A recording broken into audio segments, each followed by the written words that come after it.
Recovery Sort Of is a podcast where we discuss recovery topics from the perspective of people living in long-term recovery. This podcast does not intend to represent the views of any particular group, organization, or fellowship. The attitudes expressed are solely the opinion of its contributors. Be advised, there may be strong language or topics of an adult nature.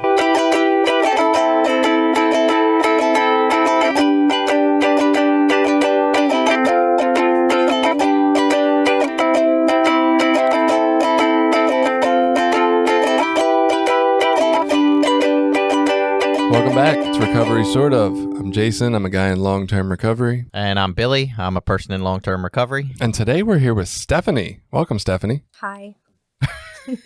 I always want to say I'm an addict named Jason. That whole long-term recovery thing just throws me off. I was trying to figure out what I was going to say, and I'm going to go with, I'm Stephanie. I'm a recovered alcoholic. Ooh, a Yes. recovered alcoholic. Cool. Nice. Now we need an episode to argue that that's Controversy. not a thing. And I was thinking about that, and it's because my situation is no longer hopeless. It's so interesting. I love the recovered versus recovering versus in recovery debate, honestly, just because it's interesting. I don't truly, at the end of the day, give a fuck what anybody says about what they personally identify as. But I actually heard a group of a few guys on the Milk and Whiskey podcast have the debate, and I was like, man, I just wish I was there. I want to be in this debate. Just to argue a point. Yeah, just to pick because a it's side. fun, right? Because I think everybody's got valid points. Like every side has some real good points to it, but it is interesting, you know? Whenever I hear somebody say that they're in recovery, I'm like, have you learned nothing? You know? That's so funny. So I guess for me, I feel recovered from the substance use, but I don't consider my original problem to be the substance use. Like, because I identify as an addict, that encompasses all the different ways that addiction can interfere in my life. And I don't feel recovered from all of them. That's for fucking sure. Like, I still struggle with anything. I'm addicted to this podcast. Yeah, I think so too. I spend a lot of time doing this every week, and it like takes front and center precedence over other shit I want to do. So it's ruining my life. Yeah. Does it have negative consequences? Didn't we have it has to have negative consequences? I mean, my family would probably say yes. What are you Is doing? it life-threatening negative consequences? Yeah. Because I feel like you could argue the levels of negative consequences and say, how bad is it really? Yes. You know? Yep. So we have Stephanie with us here today because we're going to talk about the mental health of children. And in specific, this is like the mental health of our children as parents who are recovered or in recovery, depending on how you look at it. How do we handle, because look, we know this is a generational thing. We know all this kind of stuff gets passed down. Trauma can get passed down from generations even before us. Substance use, addiction, however you want to refer to it, mental health in general gets passed down from generation to generation. It runs rampant through families. This is probably something, if you have children, you are going to end up dealing with at some level of the spectrum, right? It might be a very mild, your kid has some mild symptoms of mental health, or it could be some extreme cases where, you know, many people I've heard tell the story that their kids get into drug and they lose them sometimes, or the struggle goes on. And so that is what we're going to talk about today. It seems a very relevant topic, way more relevant and close to home than I realized when I thought this would be a good idea for a topic. Stephanie actually was telling me about her situation back in early November, I believe it was. I think it was. And I was like, oh my God, you should totally come on and we should talk about that. It seems really relevant. And then I had my own situation, you know, like 2 weeks later, which was odd as hell. But why don't you just tell us a little bit about your story and how you got to be alive and recovered? How I got to be alive and recovered. Let's see. Well, that's always such a hard place to start. I guess I would say, You were born at a young age. I know. One night when two people really love each other, right? So let's see. I started drinking when I was about 17. My parents are divorced, and I grew up with a lot of feelings of lack of security, a lot of feelings of insecurity growing up. It just kind of feeling less than, and like I wasn't good enough. You know, there was some abuse in the household as well. You know, and when you're a kid, that's very hard to process and deal with, and you're completely powerless in those situations. And then I tried alcohol, and it tasted delicious, and it made all those feelings go away. Just like anything, I mean, it was great until it wasn't. and then you just kind of fast forward 12 years and I had some self-destructive behaviors. Before I started drinking when I was 17, I overdosed on medications because I felt like my parents didn't love me anymore. And then when I was in the military, I had cut my wrist several times when I was getting drunk on the base because I was just so disgusted with myself and like just where I was at in life. Towards the end of my drinking, I remember I was standing in the kitchen and my husband, I felt like he wasn't paying attention to me because everything like hinged on how much attention I was getting. And so I was standing there threatening to cut my wrists if he didn't pay attention to me. And I was just miserable. And I was in that spot where I was too scared to kill myself, but I didn't want to live anymore because I didn't know that there was any other way. When I was in the military, I got sent to a 30-day rehab, but I was only 18, so that didn't really do anything. And then towards the end of my drinking, I went to an AA meeting, and I didn't like it. I felt that it was super cultish, and everybody was too happy, and I didn't like it. It made me really uncomfortable. So I went for 2 weeks, and I decided that I learned everything I needed to learn. And then I went back out, and I lost 2 more weeks of my life, and then I finally came back. And like in the big book, it talks about like I was basically beaten into a state of submission because I had no idea how to live. So I started going to meetings. I went like 6 days a week for the first year because I always drank at home. So I went to meetings instead. So I went to work, I went to meetings, and I came back home. I went through the steps, but I still had a hard time because the meetings that I went to, they talked about God a lot. I guess if I had to choose something to identify with, like I guess I would say I'm an atheist for the sake of a label. And I always found it so insulting when they would be like, oh yeah, the doorknob can be your higher power. And I'm like, what does that even mean? And it really bothered me. And it got to the point where it felt like if I didn't subscribe to like what they were selling, that like my sobriety like wasn't valid enough. And I think a lot of that ties into my own feelings of feeling less than and stuff like that. So I kind of went off on my own path. And I started reading a lot of books about like awareness and mindfulness and just trying to be like the best version of yourself and realizing that you're not your thoughts. And because I remember hearing you guys talking about that and how like you're the observer. Yeah. And just kind of going from there. And oddly enough, when I kind of trekked off was when I found this podcast and I started listening to it. And when I heard Billy, when I heard you like talking and sitting, I was like, oh my God, it's somebody like me. Like it made me feel so good to finally hear somebody like share those same thoughts. And so the big thing now is I got into psych nursing and I work with addicts and alcoholics. And that's essentially my service work. And I absolutely love it. It keeps it green for me, but it lets me see where I started from. And it really helps me to see that it's not just about the drugs or the alcohol. It's about all of the emotions and the trauma that was underneath that. And until we learn how to like dissolve those things, then we're always going to choose drugs or alcohol. I have so many comments and I didn't want to interrupt. Are we a recovery modality now? That's funny. I was thinking, how did you relapse after your 2 weeks in AA? I thought you only needed 2 weeks to work the 12 steps in AA. Yeah, right. Well, I decided that I had learned everything I needed to learn and that I would be fine. And I remember we went to our friend's house that night and we had a bonfire and I was sitting there drinking and I was talking about the fact that I had been in AA the last 2 weeks. I was like, I don't know why I'm sitting here drinking right now. This is terrible. I was supposed to learn more, but it's because I realize now I wasn't ready.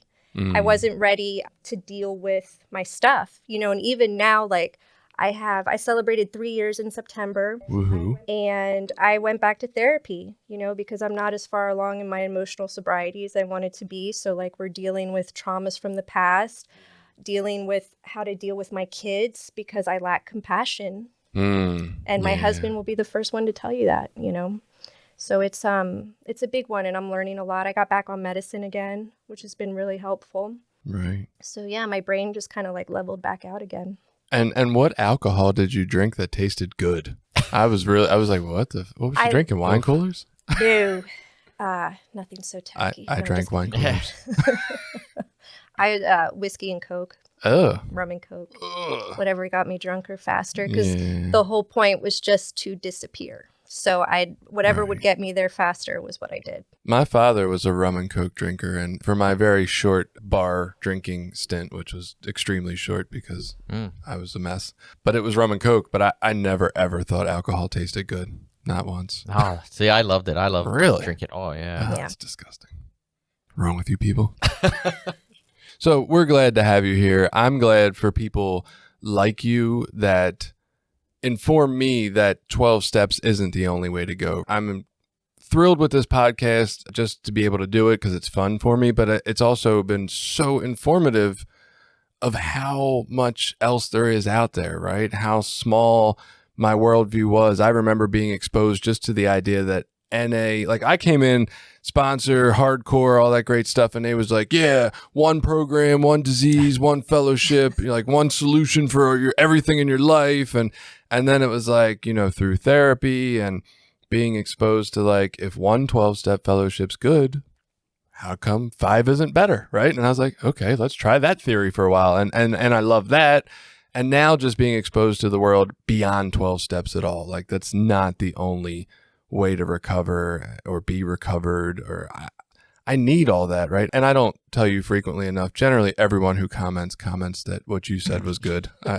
I'm like comic relief or something. I don't know. Stephanie, reaches out frequently and talks about, oh my God, Billy mentioned this in episode. Yeah. Billy mentioned that. I'm like, fuck Billy. I really do appreciate the fact that you reached out to us, and we've been able to have conversations. One of those interesting side conversations happened to be that you reached out that you were struggling in early November because of a situation with your child. Do you want to fill in the audience about that? Sure. So one of my children's name is Brianna. When I got sober, she was 10. For the majority of her life, she was basically emotionally neglected, for lack of a better way to say it.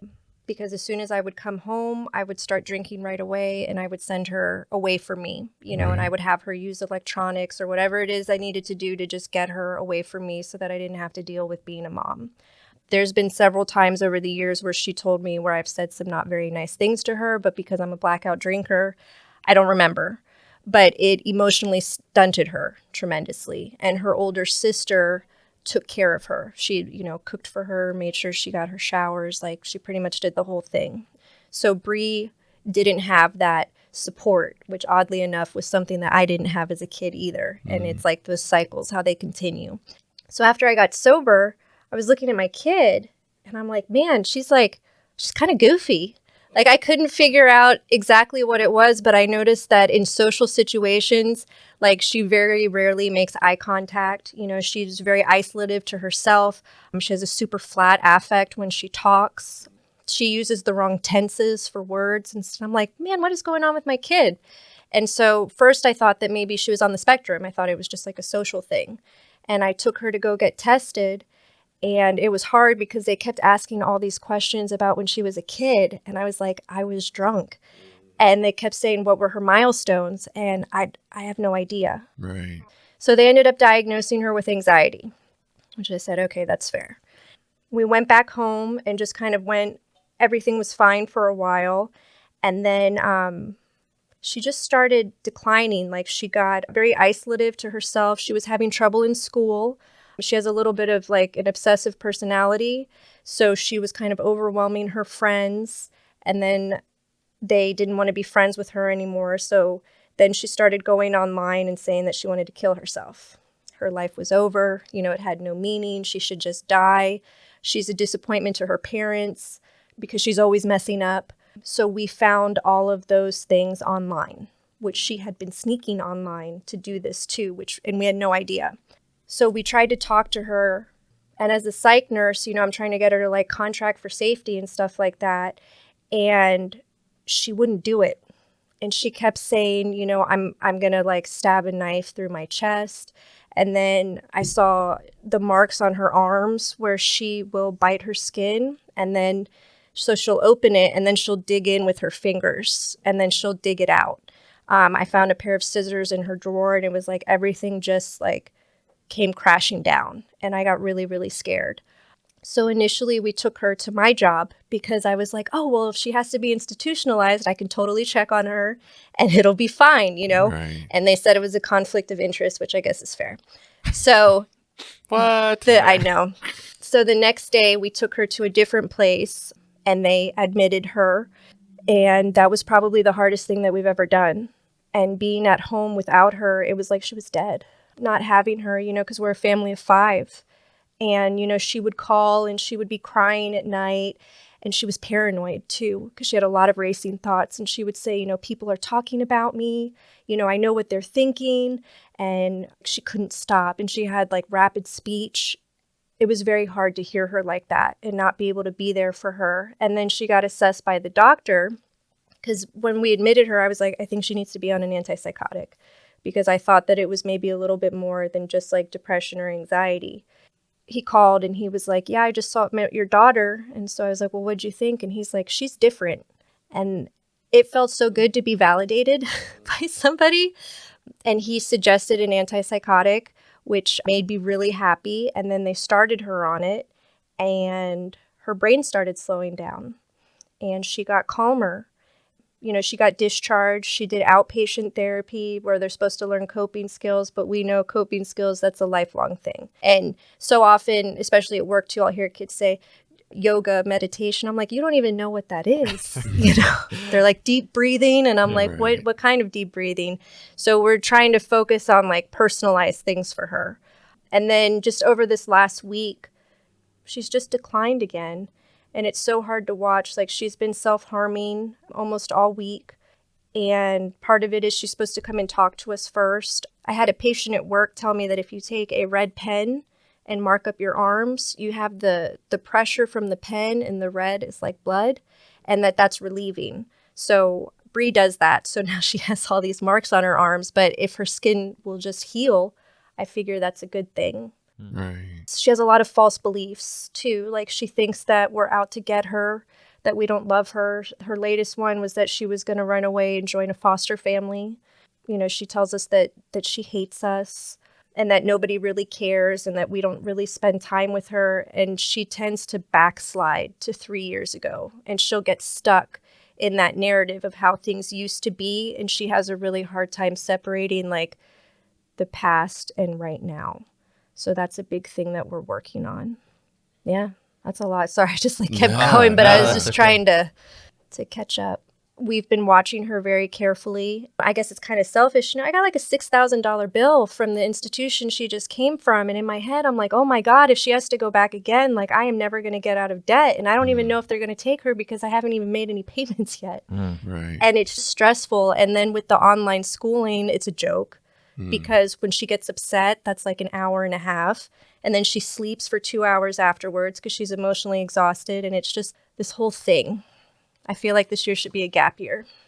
Yeah. If this is the first episode you've listened to, I get this message from Stephanie in early November. And I'm like, man, we should have her on. I think this topic is probably relevant to many people in our community because, unfortunately, we've harmed our children. We've passed down that cyclical problems that we grew up with and the traumas from our household. And even me, all my kids are from after my clean date. I still gave them a lot of my father's parenting for the first 10 years. And I look back at it now and I'm like, God, I was fucking awful and clean. I don't even have an excuse. I was just a piece of shit, really. It's not an excuse. I didn't know better. Right. And now that I do know better, I do better. But I can still imagine in 10 years, I'm going to look back and be like, oh my God, 10 years ago, I was still fucking up when I thought I was doing well. We just don't know. And we pass down what we were naturally given. And so many people either have the time in recovery where they're screwing their kids up or the time while they're still using screwing their kids up. We're screwing our kids up partially. And then they got the epigenetics to go along with it. So I'm like, yeah, this is really relevant. When you mentioned the milestones with your kids, I was completely clean with all my kids. I couldn't tell you any of their milestones. They were normal kids. I don't know. That makes me feel better. Yeah, I don't remember. Yeah, I didn't remember keep shit track. I know. My kids are like, what time was I born? I'm like, I don't give a Yeah, fuck. I barely know the day. Yeah, right. There's 4 of you. I have to remember Right. birthdays. That's hard enough. Yeah, so I'm like, yeah, it'll be super relevant. It'll help people. And then even further, it gives you an opportunity to come on and talk about it, right? And I know that's always a healing process. So I'm like, this will be so great. And then 2 weeks later, my daughter's taking 80 ibuprofen and 10 Tylenol extra strength and trying to harm herself. And I'm like, what the fuck? This is stuff that happens to other people, not me. And, you know, you mentioned the disappointment. My daughter expresses a lot of feeling like a disappointment, like nothing she does is good enough for anyone. And it's hard. And this is what my buddy always used to say about the disease of addiction. I'd be like, oh my God, it's so fucking stupid. It doesn't make any sense. And he's like, the disease of addiction doesn't make any sense. And that's what I've learned about mental health too. So like trying to understand a child going through a mental health experience from a rational standpoint is useless, right? It doesn't make any sense. It's not going to.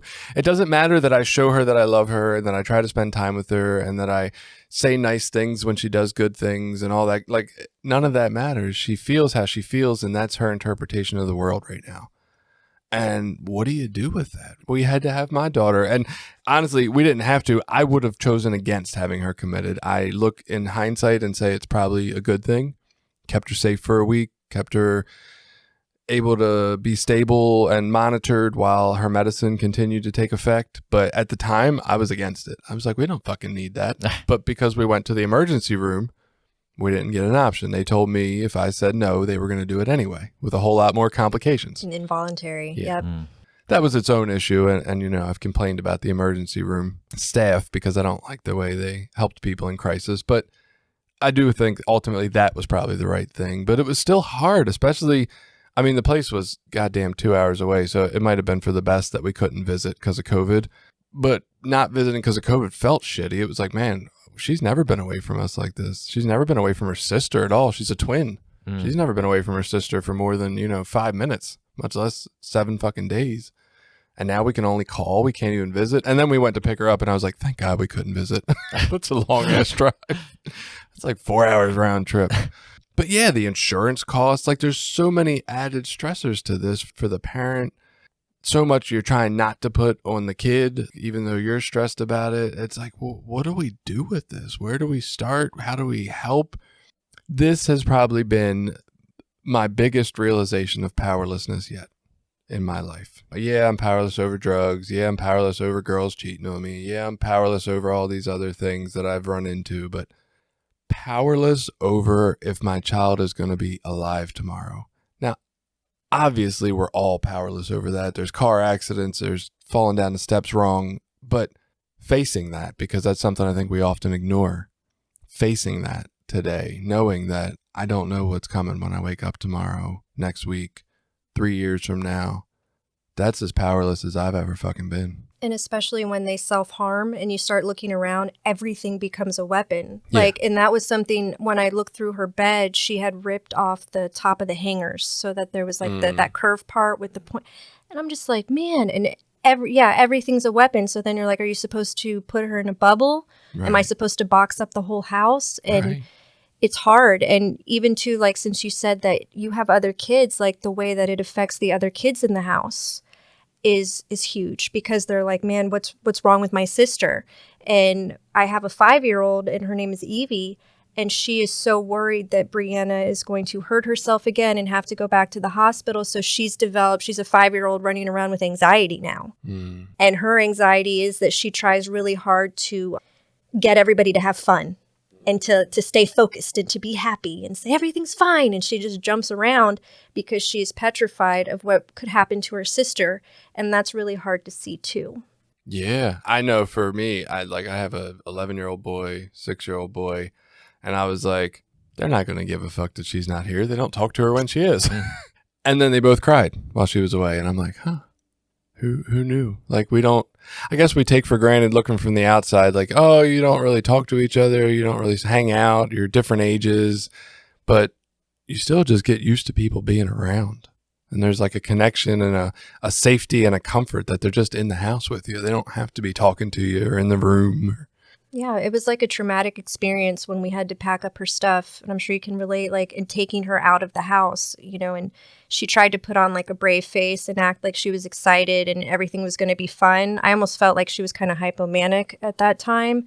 And then the other two kids are crying and we're crying and I feel like I'm going to vomit. And it was this whole thing. I give you so much credit because I don't think I could have done it.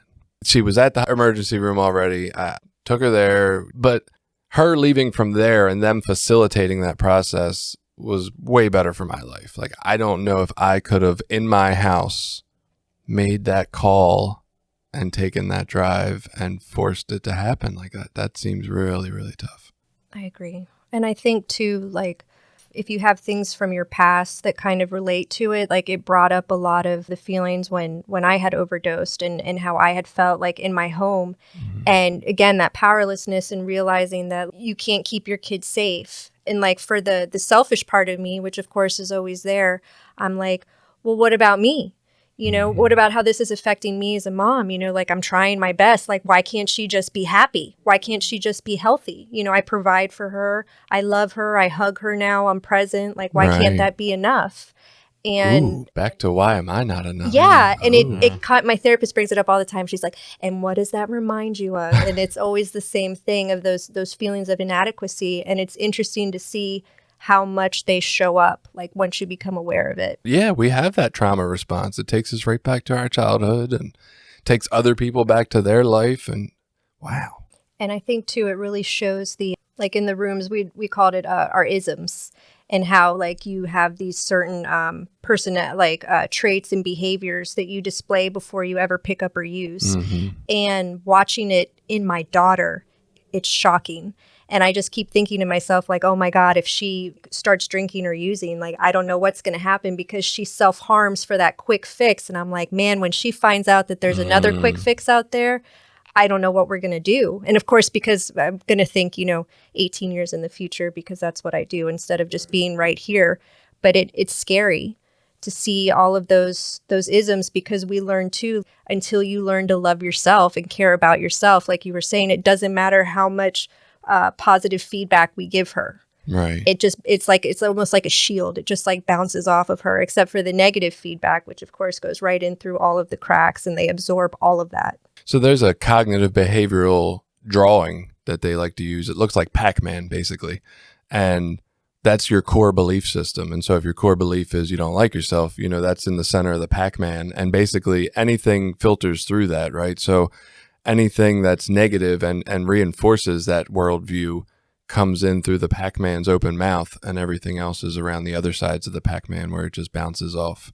You can't hear good things. And anybody that's ever dealt with that feeling knows it. As soon as somebody compliments you, you shrug it off, you make a joke about it, you belittle it, you can't take compliments, those kind of things. It's just your worldview. There's no way. I have a really hard time with compliments still. Like I'll ask, especially my husband. So his name is Bruce, because I don't want to say my husband anymore. Hi, Bruce. Hi, Bruce. I'll be like, hey, do I look okay? And he's like, yeah, you look great. And I'm like, tell me what looks great. I'm like, I need like a from top to bottom. I need a play-by-play of what looks great, because I still get insecure, and I still crave that validation from others, even though logically I know that it's not going to make me feel better, but I still find myself looking for it. Damn, maybe I need to get better. My wife's always asking about her outfits, and I'm like, I don't give a fuck. Yeah. I'll tell them, I say, I need specific examples. You're not naked. It's perfect. It's great. We can go out.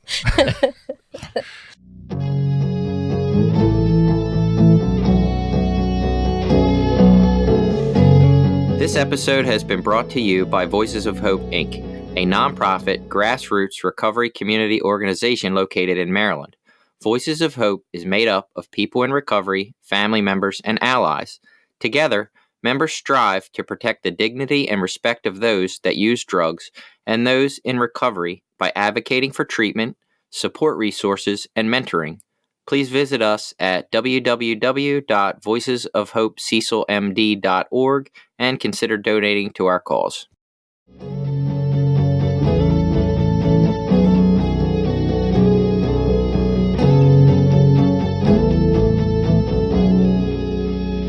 For us as parents, like we had an issue with my she was 15 at the time. We were having a family discussion argument about some things, and my 15-year-old kind of blurted out, well, I just think I should just kill myself. And she was pretty serious. She was pretty upset and crying, and, we were like, wow, where did that come from? We weren't expecting to hear that at all. And so we kind of let everything calm down, and we followed up, and we ended up getting her into therapy. One of the big things for me that I had to swallow through that whole process is, even as smart as I think I am with all the answers that I think that I have, I still don't have the answers to everything all the time for my kids. And when we put her into therapy, we met with her therapist, and I was kind of, I don't want to say anti-therapy, but I was like, this is for people that have like diagnosed mental illnesses. And, just I had a jaded perspective on most of that. And the therapist said the most simple thing that helped me understand that process. She said, sometimes we just need other people to help us figure out answers to problems. And I was like, from a recovery perspective, like that made a lot of sense. And, my daughter was able to go in there and meet with this woman who was able to give her some coping skills. I guess what I was giving her, what I learned through recovery, just didn't relate to a 16, 17-year-old girl in today's society. What I was giving her wasn't exactly what she needed, and realizing that that's okay that we seek information outside of ourselves in our parenting. And so to go along with that, my friend Jack and I got clean around the same time originally. We were sponseed brothers, lived around a corner, worked together. We even had the same sponsor for a little while. And we ran into the same problem in both of our lives, that our fathers, after we had gotten clean and gotten into recovery and worked some steps, we would be talking with our fathers with information, and our fathers both said to us, I've been telling you that for years, but you couldn't listen to me. Right. And so it's just the fact that that individual, that father figure, that parent, that close individual, it was just too close to hear it. That's not who we were getting our information from. But once the information came, it was good information, right? Like what you were probably telling her was great. She just couldn't hear it from you. She needed to hear it from a different place. And I think that's an experience a lot of us have. Like it's not like the judges, the parents, anybody, generally they had good advice. I just couldn't take it. That's happened before when Bree's done the telemed, and the therapist would say something similar to what I've said. And I wanted to take the computer screen so bad and put it on me and be like, I said that.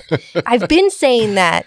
And yeah, that's just the part of wanting to validate myself. Well, and your Pac-Man example is what reminded me of that. It's like certain information coming in a certain way, just they miss it. It doesn't come in. But the same thing from someone else or a peer or a family member could saying the same message, which, and this is anecdotal, but I think, or I believe my parents giving me praise and love and all that stuff, even when I was going through my addiction, I think that all mattered. I didn't hear it. I didn't feel it at the time, but later on in my life, I could look back and realize I am someone who people loved and cared about and appreciated. And I didn't feel that when I was a teenager, but I feel it now, and I can recognize being lucky to have that, because there's a lot of people that don't even get that, in their life. They don't have parents that tell them they love them or that they're there for them, even if the kids blow us off and ignore us. I don't know that everybody always does, but I think one of the incredible parts of therapy is the ability to go back and rewrite your whole life with a new understanding.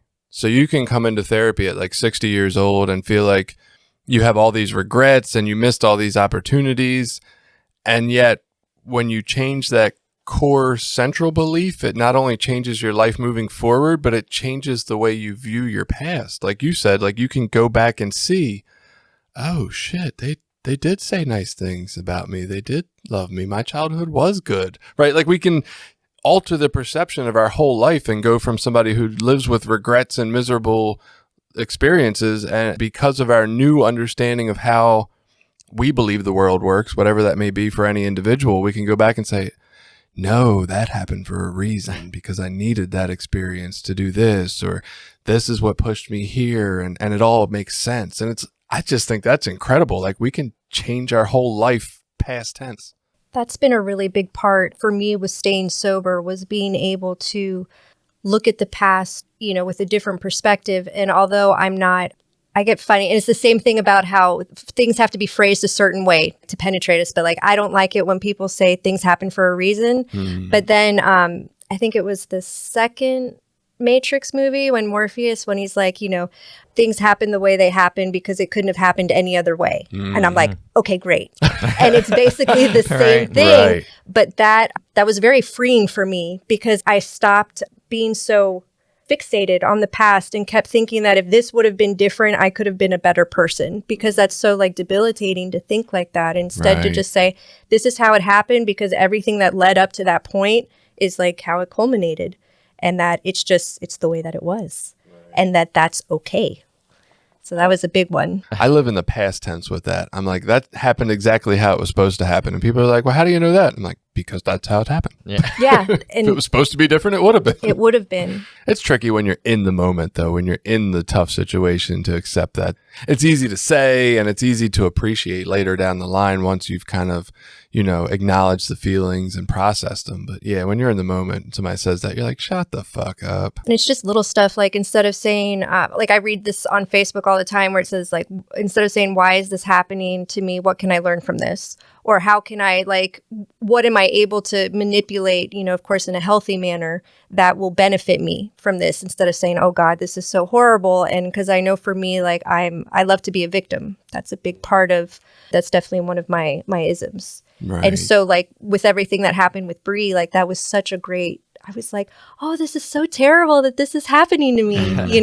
The alcoholic part of my brain was like, and this is a totally valid reason to relapse too. Like that also went through my head. I was like, because if this isn't, then what would be? I didn't though, but it went through my head a lot. Yeah, thank God.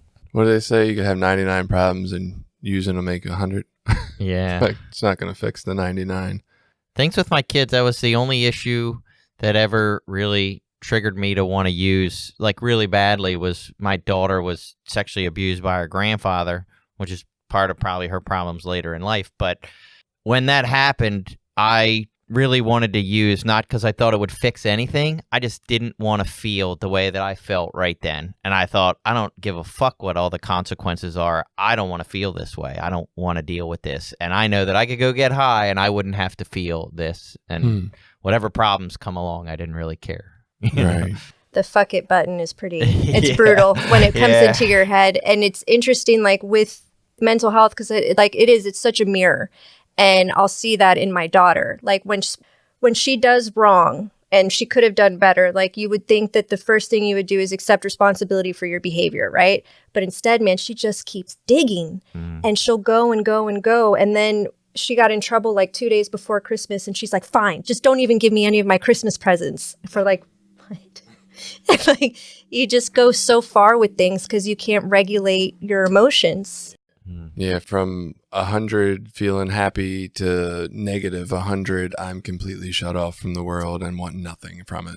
And we went through that with my son when he was a lot younger. So from the age of probably about 7 to maybe 10 or 11, he went through really extreme emotional stuff to being incredibly violent and angry all the time. I mean, he would tell us he was going to murder us in our sleep and he was going to get a knife and cut our throats, to the point where we ended up seeking counseling for that, because said to Jen, these are how those kids that shoot up schools, like that's how that starts. You hear their parents talk about that, and I was like, we got to get him into therapy or counseling or whatever, and we did, and he's, thank God we don't deal with that anymore. But it was scary, and it was like, say, just the least little problem, he would flip out and go right to 100 and want to kill you in your sleep because you wouldn't change the TV channel or something bizarre. And even to this day, like, we have no idea where he got that from or where that came from. We aren't violent in our house. We don't have guns, or we don't watch like a lot of violent things, like, and we just couldn't figure out, like, where did that come from? And I don't know exactly how it worked out after a couple years. We went to therapy a lot, and I think he just hated therapy, so he corrected his behavior. But it worked. Yeah. It worked, though. Yeah. I think sometimes kids, and even us, have a hard time separating those feelings of like guilt, shame, and remorse. And said, we'll just jump and go, okay, well, I just want to die now, instead of like dealing with those feelings. Like I see that a lot with my daughter. Like when she feels guilty, she's like, I feel like harming myself right now. And we're like, whoa, that's a huge leap. And the big thing is like getting them to talk about those feelings. what you said reminded me how you felt like that's one of those questions or things that people do before. When Bree was like 3, she killed our rabbit. And it was an accident. It was next to her in the bed, and she, I guess, put him under the covers and was sitting on it, and she broke its neck. And I remember the day that happened, and I was like, I'm going to be doing an interview for this in a few years, like for why she shot up the school. Yeah. Oh my. I just felt selfish when you were talking. I was like, this is traumatic that my daughter wants to harm herself, and it's sad, and it makes me feel powerless. But if she was talking about harming me, oh fuck no, you gotta get out. Like, I love my life today. Yep. Like, that's not gonna happen. I have a stepdaughter who has a mental and physical disability. She's actually in a institutional living facility, and that was one of the major warning signs. So they told us when she was young, we kind of knew that at some point she would probably need to go institutional for her living, that she would never be able to live on her own or take care of herself. But we had young kids at the time. She was 15 or 16. Our other 2 daughters were like 4 and I think 2. And she had some pet rats, and she ended up killing both of them. One because it bit her hand, so she just strangled it. And then the other one, she just killed it. We're not sure why. So we're like, okay, this is time to seek professional help now, and prompted sort of the next couple of steps to getting her. Now she's in a facility up in Massachusetts. It's wonderful. She loves it up there. But I remember, you talked about like packing up her stuff and taking it up there and making the trip up there and going through all that. It was pretty tough at the time. It's still tough on my wife. We still make visits up there probably 3 or 4 times a year. And this year's been really terrible because we haven't been able to go. We usually go up around Christmas. Then her birthday's in February, so we usually go in February. We go up there in the summer, and COVID's really kind of messed up visits with her. So I think she's 29 now. She'll be 30 this year. And it's still difficult, living with her in a facility far away all the time, where she can't just come home to be with us during Christmas. And I hate to say it gets more normal, but it's definitely easier now that it's been, I think she went up there when she was 16. So it's been 14 years she's been in a facility, and you I guess you learn to live with it, but it's always still tough. It's always still a struggle, especially for my wife. She really has a hard time with that. Yeah, I get it. You don't want to feel like you failed, or like you let your kid down. And especially like as a mom, because we carry our kids and we give them life and all this stuff. So it's like we have this sense of proprietorship over them almost. My wife is pretty humble to the fact that my daughter's needs are way more than most normal people could handle. And she's in a amazing place that gives her a life that's way more opportunities and benefits, because they understand her mental struggles and her limitations, physical and mental limitations. And they have a whole facility that's set up specifically for people with that same disability. So her quality of life there is way better than we were able to offer her here. And that helps, a lot. For sure. And that's a big fear like of ours is Brianna's quality of life, because with what she has going on with her mental health, with how her thought process is a little bit different, her being institutionalized again is going to happen. It's just a matter of when. And so it's all about like trying to give her the best quality of life until that happens again. Me and Bruce were talking, we're like, oh my God, she's probably never going to leave the house. Or what if she never meets somebody or is never happy or can't pursue what she wants to do. And again, that's going too far in the future, but it's a huge fear, that we have, because she needs so much help right now. And it's a lot, So my daughters, both of them, ended up in therapy because in August, their mother OD'd and passed away. And we were like, man, it's time to start therapy again, like right now. And so at least thankfully, like they were already in that pattern of going there weekly.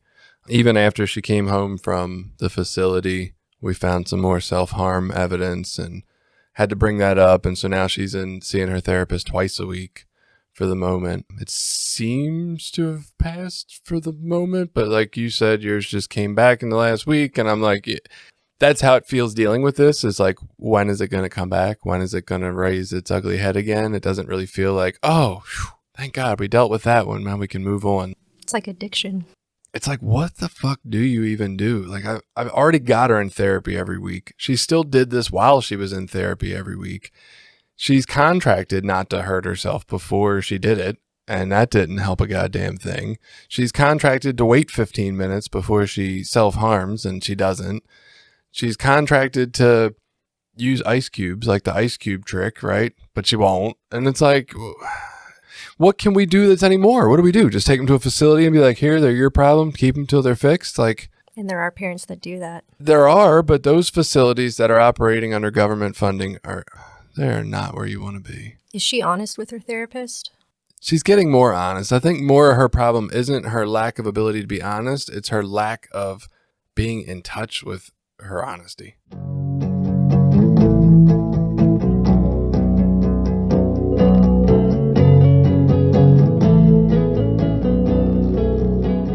I guess I feel like we don't have many real good options in this. Like, we're kind of stuck. You can stick them in somewhere that's going to fund it, because you can't afford to stick them in somewhere long term if not, which is ridiculous that we even need to worry about financing helping our children. We talk all this bullshit in the world about how the kids are the most important thing, which I'm not completely sure about anyway, but we talk it. We say we believe it, but we don't finance shit like this. Yeah, there's no money or education about mental health in school and high school, or, your guidance counselors just to help you get into college. They don't really deal with emotional or physical traumas going on in your life. Yeah, so you can't fund it yourself. You can put them into a facility long term that is really putting them around people who they might learn even worse practices from. And I'm not saying they're bad people, but other people's kids who come from somewhere even worse and a harder place and more trauma. Like, it's kind of like going to prison. You come out a better criminal if you don't do anything. If you just talk to other criminals, like, you come out with better ideas about how to be a more functional criminal. Same thing. Or you start to get labeled, as being institutionalized, Right. or you're the person that went into that place, or you are institutionalized, Right. like all these things. So, or we can keep them at home where, okay, they're in regular therapy, but even as a therapist, I say therapy with teenagers is fucking hard. Kids in general. And even when you do get some headway, a lot of childhood family trauma stuff really can't be dealt with while you're still living in the childhood family home. It's just not possible. I just feel like we don't have many options of good things to do. Well, can I ask a question in a little different way for both of you guys? Yeah. It's a little off that subject, but as an outside observer. So when you had to put your children in these facilities, do they give you like warning signs, or do they educate you at all, or do they expect you to educate yourself when they send your child home with you? She did, part of her discharge plan was where she filled out this worksheet for what her triggers were. And I feel like that was the case where she got influenced by some kids, because one of her triggers was loud noises. And I was like, that's not fucking true, Brie. I was like, you don't even have a problem with loud noises. But so that sounds good. And that's supposed, and so that's supposed to help them. But on my end, like, because I am a nurse, like, I kind of went in and like, I told them sort of what I wanted to happen, and I was, and I'm like, treat them like, she's your own kid. And I had like a whole plan in my head, but it's just a piece of paper, honestly. Well, I just meant, do they sort of say, all right, we're going to send you home. Here's kind of a little bit of a game plan, but these are warning signs where you need to do something else. And this is what the something else is. Like, no, and that's one of those things, and kind of like Stephanie's talking about, I have a knowledge of mental health and treatment and crisis and this kind of stuff. So like, I am sad for the parent that goes in to the emergency room or to one of these facilities and doesn't know better, which I think is most people who aren't in this kind of field, because a lot of what I saw was ugly, and I had to stand up and say, no, you're not going to talk to my daughter that way. There's definitely some bad shit that happens, especially in institutions too, the way that staff will be. I feel like if they're not trained properly, staff get sucked into power plays a lot especially with children, which doesn't make any sense. But so then they're just lording all this stuff over the kids, and they're not actually helping them. and the kids are just scared for most of the time. And because I work in that environment, that was one of the biggest reasons I didn't want to have to put her in it, because I know how they can be, and I know how other kids can be, like when they get violent with each other, and that, you know, even though they're supposed to have group X amount of times a day, that doesn't really happen. Right. And it was hard. I don't have any real beefs with the place my daughter went. They kept her safe. They kept her stabilized. She came home. That's great. I questioned a lot of times, like, I didn't feel like they did a whole lot there, except we're just there. They ate good. Okay, that's nice. They slept. Made sure she didn't kill herself. Yeah. Right. I'm like, man, there's no one-on-one therapy here whatsoever. Like, it's only groups. I don't know how much you're getting out of that. When the psychiatrist called me to talk about medicine, he was open to my input, which that was nice, because a lot of doctors aren't. They're smarter than you and don't want to hear it. But he also kind of rushed me off the phone after like 3 minutes because he had a billion other things to do, right? He's seeing everybody. They called the first night and asked if I was okay with them giving her certain medicines. And I denied one, which she never got, thankfully. But there was another one they said they would only give her in an anxiety attack kind of thing, like if she really needed it. I was like, that's the only way I want you to give her that. First night, she doesn't get it. Second night, they made her take it. Third, fourth, and fifth nights, they offered it to her. And I'm like, that doesn't seem consistent at all, right? None of it really looks like what I said. And then for her to come home, like, we had a Zoom family therapy session that lasted about 10 minutes. They never asked us anything about the family home. They never asked us if we had proofed it for safety. Like, I've even thought about that. I'm like, should I put away the steak knives? Like, is that useful? Like you said, everything's a fucking weapon, so it's kind of useless to even bother. Right. But they didn't even ask what kind of parents we were. Like, they had no clue of what environment they were sending her back to whatsoever. And they were like, well, based on the fact that she's learned some coping skills here, we think she's ready to come home. Jackie, why don't you tell them what coping skills you've learned? And she's like, yeah, I can color. I'm like, are you fucking kidding me? I can count. Right. I'm like, it's not that I blame the place. There's only so much you can do in a week with all these people. That doesn't seem like a very effective treatment. And that's the point. They're not for treatment. They're crisis stabilization. That's it. Yeah. And so that's where I was sort of confused. Like, I think if I go to a doctor for a broken arm or cancer, they're going to say, okay, first we do this, then we do this, then we do this, and then you're back to normal, healthy, or you're right. fixed as best as we can fix you. And it doesn't sound like that was either your experience with the mental health. And if not, I mean, both of you working in that field, like, where would you go to find that? Or is it just up to you to sort of start Googling a bunch of shit and reading and trying to figure it out on your own? Where Bree was, they had a outpatient program that she went to for a couple of weeks where they had therapy and stuff during the day. But it kind of reminds me of, like, the unit I work on, it's a detox unit, right? So, like, all we're doing is we're stabilizing them. We're making sure that their bodies are clear and their brains are clear enough so that hopefully they will make better decisions leaving.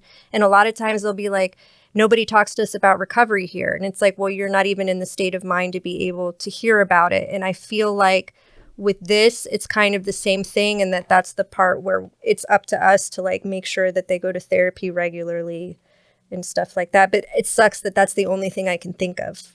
Well, right. No, but so when we had Jessica on from Addiction Policy Forum, I think this is part of the problem she was talking about. If we start recognizing mental health, I know we diagnose it, but we really don't have it included in our doctor view, in our medical view of the world, right? You don't go see your primary care doctor normally for mental health problems. Mental health, right. You're over here in the mental health arena somewhere else. And because it's separate, that's why it looks different, right? If you went in with a broken arm and the doctor kept you for 7 days so that you didn't die and then sent you home with the same broken arm, right? We'd be like, well, what the fuck? You didn't fix anything. We'd be suing them. Yeah, exactly. And so that's why we're not getting the treatment right.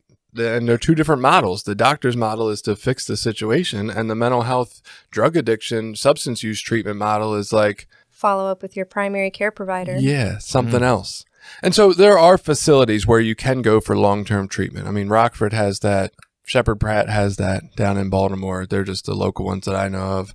My stepdaughter with her disability, she had on and off a lot of behavioral issues that came with her disability. And so, she had ended up there at one point. I think she was inpatient there for like a week or two.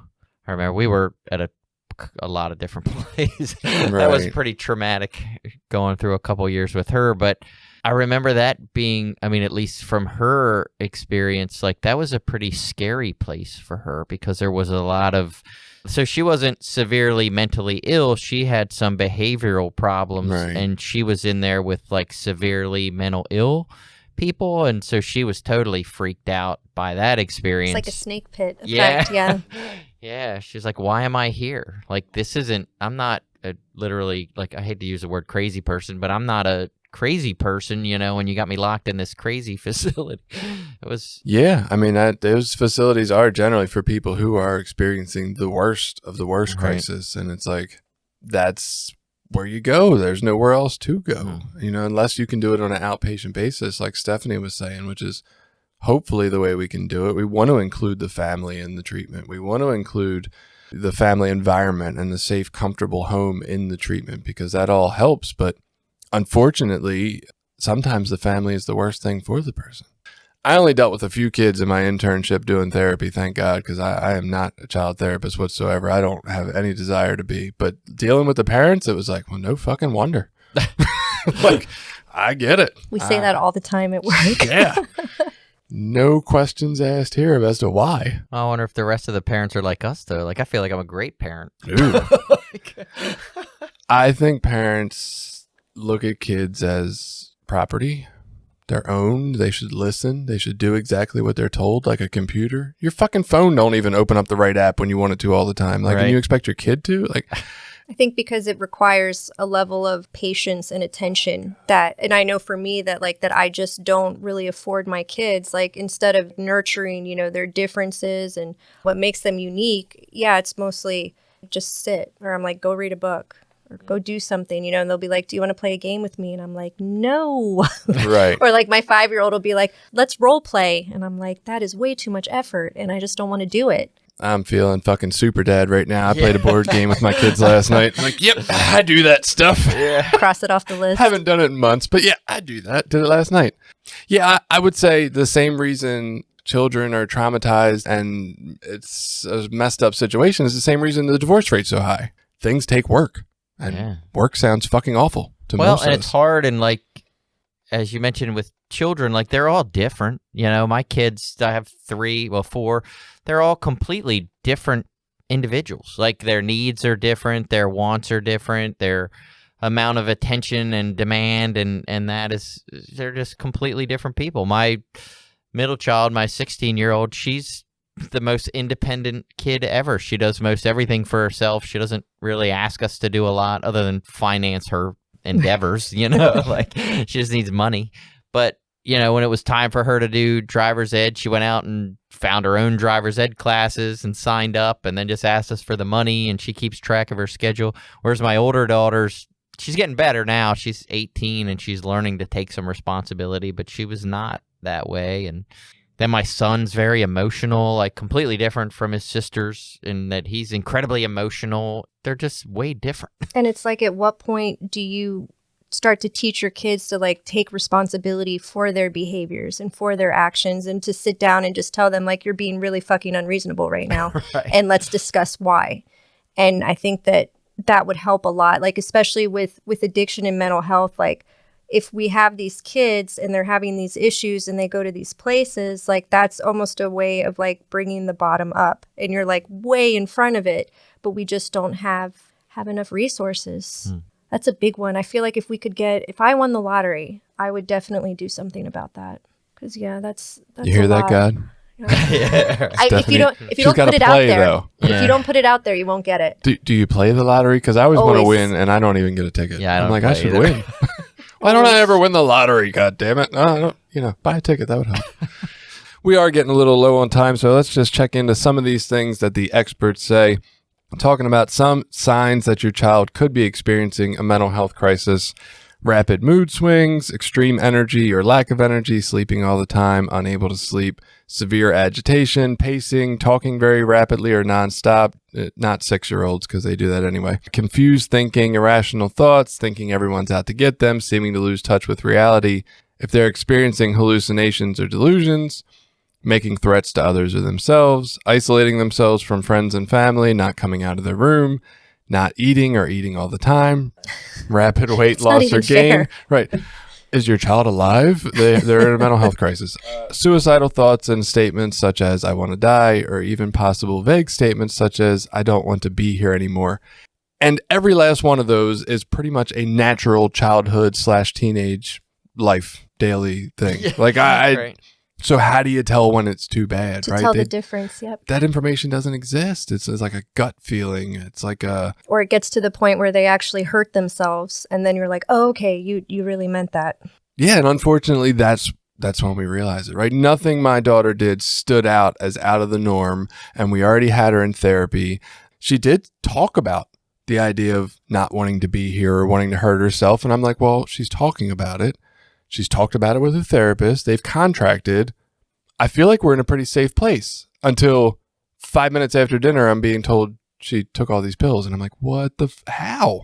How do I not see this? You had mentioned she self-harmed too, right? She had been cutting or something. Well, yeah, we didn't find that out. We didn't catch on. Her sister actually told us that the night she said she had been feeling like she wanted to harm herself, her sister caught me in another room and was like, look, she's been self-harming and cutting and telling me not to tell you. And she came out with it. But like, even that, okay, well, you've done that. Now we got to do something. And so I took it serious. I acted immediately. I'm like, you know what? If this is where you're at, we need an antidepressant like yesterday. And so we made a doctor's appointment like the next day. We talked to her therapist, made sure she was on board with us doing that because, I don't want to just sit here and be my daughter's therapist. That's not smart for me. And everything went smoothly and we got her on it. And then this was like 10 days onto it that she tried to OD. And it's like, I don't see it coming. So yeah, we can read this list of suggested things, but what fucking good is it, honestly? And I guess it's a lot like recovery too. It's just we go day by day. Because I tell her, because she gets a lot of anxiety still, like where she's waiting for the other shoe to drop because it's only been 3 years, so she has a lifetime. She still has more bad time than good time. Right. And she'll say, are you going to have a drink today? And I go, well, not today. Check with me again tomorrow. And so I feel like with her, I try to touch base with her every morning and throughout the day. And like we talk a lot about first thought, first action. Like you can't control the first thought, but you can control the first action. So it's okay that popped into your head that like you want to die or you want to hurt yourself. But what did we do about it? And then to like congratulate yourself for doing the right thing. Right. And hope that starts to take effect after a while. It's either that or I'm saying, God damn it, Brianna. It's like one or the other. Couple more symptoms. Often talk about fears or worries. Frequent tantrums or intensely irritable much of the time. Complain about frequent stomach aches or headaches with no known medical cause. That's when a lot of times if we have undealt with mental problems, they expose themselves through physical pain and we can't explain it. A lot of times that happens in the mental health world. And we talked to Brie about that a lot. Like we've noticed that that's kind of a tell for her now is that when she sneaks something or does something that she shouldn't, she starts complaining of either having a headache or a stomach ache because it's manifesting. Mm-hmm. And so we try to talk to her about that. We're like, when you do good, you feel good. And then I just hope that she doesn't randomly get headaches, but it's a good idea.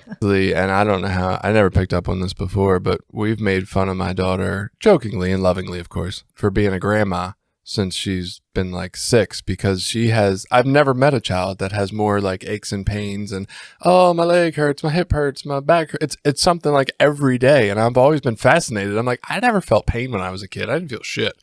It was just go, go, go. And especially when we work out, she's like, my left foot hurts. The top of my left foot hurt. And I'm like, you're like an old woman. Yes. I'm like, get it together. Now looking at that now, I'm like, oh, maybe that's... Yeah. And we were mocking them. Yeah. I think the same thing with now he's 12, but younger, he was the same way. My stomach hurts, my head hurts. I'm like, you're just trying to get out of something. Just knock it off. Exactly. Yeah. I just thought my daughter was a complainer. I was like, God, you just complain about everything. Life hurts. Suck it up. Put some dirt on it. That's always the suck it up. The terrible information. Push through. That's what I did. Look how I turned out. So what do you do when you see some of these signs we've talked about, right? You got to get help. And how do you get help? That's the tricky part, right? Yeah. I mean, it depends on the severity of the situation, how urgent the need is. There's always the emergency room if no other place that you can go.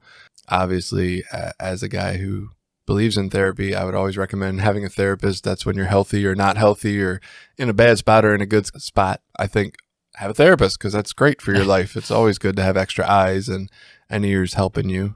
What other critical steps, like how did you find the place to take her? How did that come about? Because it was close to where I live. And I had worked in another mental health facility, and I was like, I am not taking her there. Right. So I took her to the sister facility that was in town, and it was really good for her. And I noticed there was a lot of structure, and she really thrived in that structure. When we slack off at home is when she starts, I don't know, she starts like drifting. It's weird. But did you only know about this place because you're in the field? Like would the random average person know? You could Google mental health facilities in Dover and go from there.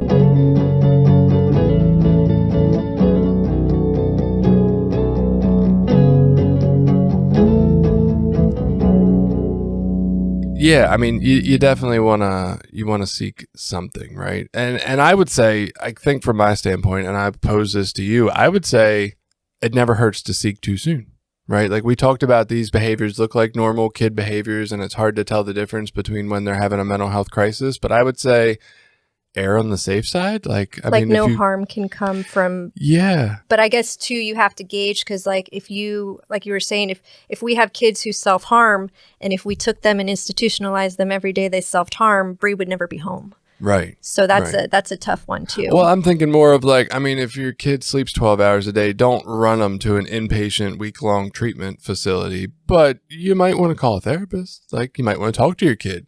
You might want to talk to your kid's teachers. You might want to talk to anybody else that interacts with your kid. Fuck it. Talk to their friends. Just ask, hey, do they seem down? Like, I'm worried about them. I'm not trying to get you to disclose anything that's going to get them in trouble. I'm genuinely concerned. Do they feel like they're not very happy? Because I want to get them help, right? And have that conversation with your kid. I mean, I think kids worry that they'll be in trouble for feeling that way. Or that they'll let us down. That's a big one that Bree says, or she'll say, I don't want to make you unhappy. And I think that part of that ties into like her fear of like me relapsing, is she doesn't want to pose anything that would threaten where we're at. And so then she keeps it to herself, but that doesn't work, obviously. No, I can totally get that. The fear of disappointing their parents. And when you don't have any, I don't want to say you don't have any self-respect, but when you haven't found the ability to have the self-love and find your own belief in yourself that makes you feel good, you're looking for others. And the parental one is the most powerful one to come, right? So if you're disappointing them, then you're really hopeless, I would imagine, from that standpoint. So much responsibility. Yeah, especially. I look at my own problems. I'm like, God, my kids are fucked. There is a couple of tests out there I found online.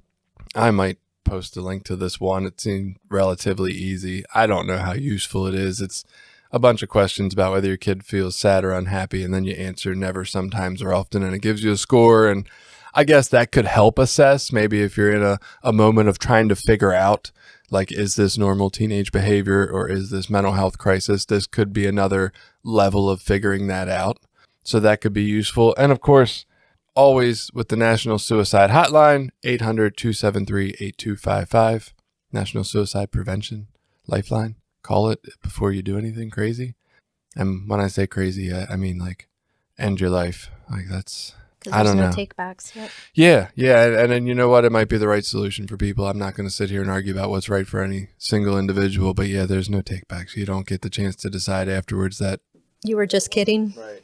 Maybe that wasn't the right path. Maybe I should, like, let's explore every other path before we try that one. That's all I'm saying. Well, and I think breaking down some of this stigma around substance abuse and mental health would help a lot. Like, why does it have to be so traumatic that someone checks into a mental health facility for a week or two? Like, that doesn't, it seems like in our society, we look at people so stigmatizing when it comes to that sort of thing. Like, oh, something's wrong with you. And really, fucking life nowadays is hard. Like, it's really difficult. And, find us someone who doesn't have mental health issues. Yeah. Right. Everyone has some level of mental health issues, some way, shape, or form. And, you know, why don't we just not do a little better at accepting that and accepting that kids struggle with this stuff? I mean, we look at suicide rates are through the roof, and young kids are killing themselves. I think they said it's the second leading cause of death in kids 16 to 24. It's like we're reactive versus proactive. Right. And it's the same as again, Jessica was talking about with addiction. It's like we don't step in and start to do something until you're at this traumatic phase of wanting to commit suicide or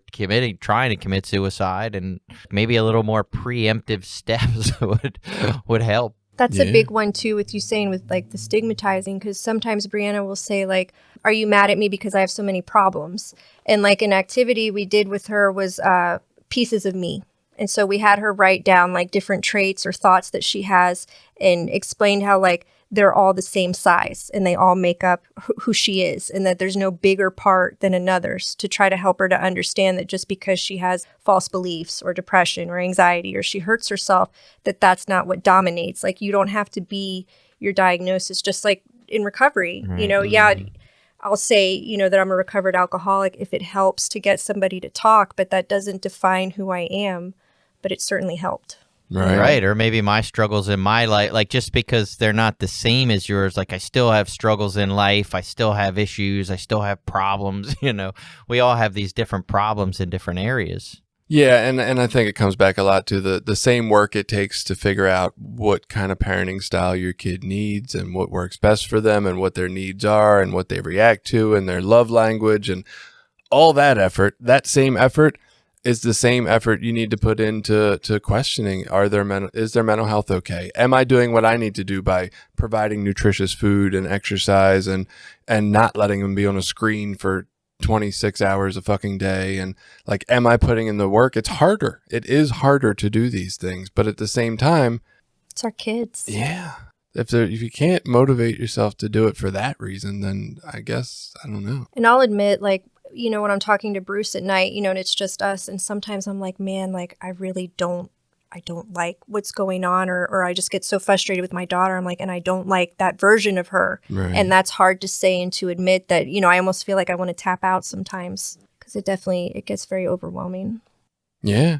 And I think too that like with us being in recovery, that it enables us to like identify just a little bit more with our kids too, you know, because I know I had the feelings of not being worth it. And I still struggle with that, and, you know, and of hurting myself and things like that. So when it's just like when we share in recovery, like if it's somebody who's been through what you've been through, sometimes you're more prone to talk about it. Right. So, I mean, maybe it's like showing our kids that we are human too. Yeah, admitting we're wrong, admitting we don't know. And again, if you're really unsure about whether your kid is being a normal kid for their age or having a real crisis going on, if you reach out, I mean, you can reach out through email if you don't like calling people. It's not reach out to a child therapist, child psychologist, whoever you want to talk to, and just ask, right? Like, people will not have a problem responding to an email and letting you know, like, hey, this is the normal behaviors and activities for people in that age range, right? What you're describing either falls in that or doesn't, or we could come in and we can have a free consultation and just talk for an hour and see what we think. Like, a lot of people are in the therapy world because they give a fuck, and they're not going to have a problem taking their time to respond to you and help you out. Like, you don't have to worry about that. Just reach out, ask questions, learn more. Like, that's where I think we go from here.